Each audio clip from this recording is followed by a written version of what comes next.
من الشیطان الرجیم بسم اللہ الرحمن الرحیم من عمل صالحا من ذکر او انثى وهو مؤمن فلنحيينه حیاتا طیبہ۔ دیکھو میرے بھائیو، دنیا کے اندر خصوصاً ہمارے ملک میں حالات سخت ہوتے چلے جا رہے ہیں۔ روزانہ ایک نئی خبر سامنے آتی ہے جو دل کو بے چین کر دیتی ہے، اس لیے کہ ہمیں تو دنیا کی بھی زندگی اچھی چاہیے، اس لیے کہ ہمارے نبی نے دعا بتائی ہے جو قرآن میں ہے، ربنا آتنا فی الدنیا حسنہ وفی الآخرۃ حسنہ وقنا عذاب النار۔ اے اللہ دنیا کی بھی بھلائی نصیب فرما، آخرت کی بھی بھلائی نصیب فرما۔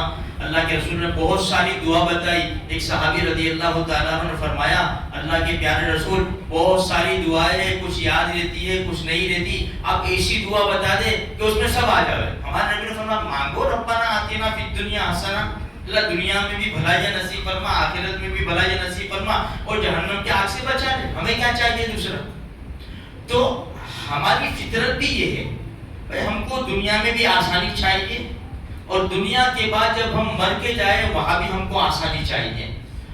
قرآن کریم نے بہت سادے الفاظ میں بیان کیا ہے، من عمل صالحا من ذکر او انثى وهو مؤمن۔ بھئی جو نیک عمل کرے گا، چاہے مرد ہو چاہے عورت ہو، ایمانداری ایمان کی حالت میں، تو فَلَنُحْيِيَنَّهُ حَيَاةً طَيِّبَةً، ہم اس کو خوشگوار زندگی دے دیں گے۔ دیکھو ایک بات یہاں دماغ میں بٹھا لیں، خوشگوار زندگی کا مطلب یہ نہیں ہے کہ حالات نہیں آئے، ایسا نہیں سمجھنے کا بیماری بھی نہیں ہوئے کچھ حال۔ جب خوشگوار زندگی ملے گی نا تو انسان کے اوپر اگر چھوٹے موٹے حالات بھی آئے نا تو اس کی نگاہ سیدھی کہاں جائے گی؟ اللہ کی طرف۔ بھائی میرا رب جو کرتا ہے نا، جب نگاہ رب کی طرف چلی گئی نا تو رب کی طرف سے ایسا فضل ہوگا کہ حالات ہوتے ہوئے دل کو سکون۔ اللہ کا شکر ہے بھائی۔ آپ بازار میں نکلو، مختلف قسم کے دکان والے ہوتے ہیں، بھائی اس کا بھی 10,000 دھندا ہوا، اس کا بھی 10,000 ہوا۔ یہ کہے گا بھائی کیسا ہے؟ الحمدللہ اللہ کا بہت بڑا شکر ہے۔ اسے بھائی کیسا ہے؟ دھندا ہی نہیں ہے، کچھ سمجھ میں نہیں آتا ہے، حالانکہ اس کا بھی ہوا ہے، نہ نہیں ہے، شکر کرنا چاہیے لیکن نہیں ہے میرے بھائیوں۔ تو حالات اگر آئے بھی چھوٹے موٹے تو انسان کی نظر سیدھی اللہ کی طرف جائے گی، دل میں سکون ہو جائے، ٹھیک ہے کچھ بھی نہیں، حالات آتے ہیں تو اس سے سکون جب ملا، خوشگوار زندگی، تو خوشگوار زندگی اللہ تبارک و تعالی عطا کرے گا دنیا میں بھی آخرت میں بھی میرے بھائیوں۔ اچھا بہت ساری باتیں بتائیے۔ دیکھو آج جمعرات ہے، ابھی شب جمعہ ہے، نبی کریم صلی اللہ علیہ وسلم نے کیا ارشاد فرمایا؟ بھائی سورہ کہف پڑھ لو، یہ فتنوں کا دور ہے نا، اللہ ہر فتنے سے بچائے گا۔ اب سورہ کہف آدھا پارہ ہے، 24 گھنٹے ہمارے پاس ہے، جمعرات کے مغرب سے لے کر جمعہ کی مغرب تک۔ میرے بھائی 2-2 3-3 گھنٹے ہاسپٹل میں ہم خراب کر دیتے ہیں، یہ بھی فتنہ ہے، بیماری بھی ایک فتنہ ہے، مہنگائی بھی فتنہ ہے۔ بھائی یہاں سے نکلو، جاؤ رپورٹ نکلوانے کے لیے جاؤ، وہاں 1 گھنٹہ بیکار، پیسہ بھی برباد، وقت بھی برباد۔ تو بھائی آدھا گھنٹہ نکال لو نا، جب ہمارے نبی نے بتایا پتھر کی لکیر، بھائی فتنوں سے اللہ بچا لے گا، تو آدھا گھنٹہ نکال کر سورہ کہف پڑھ لو نا۔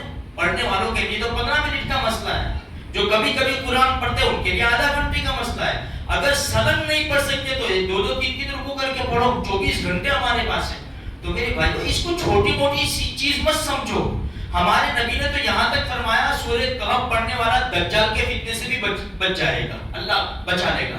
یہ چھوٹی چیز نہیں ہے، ہم تھوڑی سی پابندی کریں، وقت کو نکال کر آگے پیچھے کر کے ضرور ہم پڑھیں سورہ کہف۔ سورہ دخان 25ویں پارہ میں صرف 3 رکوع ہے میرے بھائی، 5 منٹ کا مسئلہ ہے روزانہ قرآن پڑھنے والے کے لیے۔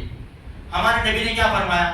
جس نے سورہ دخان جمعہ کی رات میں پڑھی تو اس کے گناہ بخش دیے جائیں گے اور جنت میں محل بنے گا۔ دن میں پڑھی تو جنت میں اللہ پاک محل بنائے گا۔ تو رات کو پڑھ لے تو یہ بھی اچھا ہے کہ 2 نعمتیں ہم کو ملے گی، 2 انعام ملیں گے کہ گناہ بھی معاف ہوں گے اور جنت میں محل بنے گا۔ ہر جمعہ کو 1 محل جنت میں بک کرا سکتے ہیں 5 منٹ کے اندر۔ اور درود شریف کا تو پوچھنا ہی کیا ہے، ہے صلی اللہ علیہ وسلم، اللہم صلی علی سیدنا محمد وعلی آل سیدنا محمد مبارک وسلم، 10 نے کیا 10 گناہ معاف، 10 اللہ کی رحمتیں. میرے بھائیو یہ ہمارے اولاد کو سکھاؤ. بیٹا حالات بڑے نازک ہیں، خصوصاً ہماری بچیاں جو کالج ادھر ادھر ٹیوشن باہر جاتی ہیں نا، بچے بھی بچیاں بھی، ان کو سکھاؤ بیٹا گھر سے نکلتے ہی بسم اللہ توکلت علی اللہ لا حول ولا قوت الا باللہ. یہ گھر سے نکلتے جو پڑھتا ہے نا تو ایک فرشتہ پڑھنے والے کی حفاظت میں ہے اور ایک فرشتہ گھر کی حفاظت میں ہے. کتنا چھوٹا سا کلمہ ہے، بسم اللہ توکلت علی اللہ لا حول ولا قوت الا باللہ. علی العظیم یہاں حدیث میں نہیں ہے، الا باللہ. بس اپنے بچوں کو تعلیم دو، جسے گھر سے نکلو درود شریف شروع کر دو. جب درود شریف پڑھیں گے اللہ کی رحمتیں برسے گی، ناپاک نگاہیں تمہیں نظر اٹھا کر نہیں دیکھ سکے گی.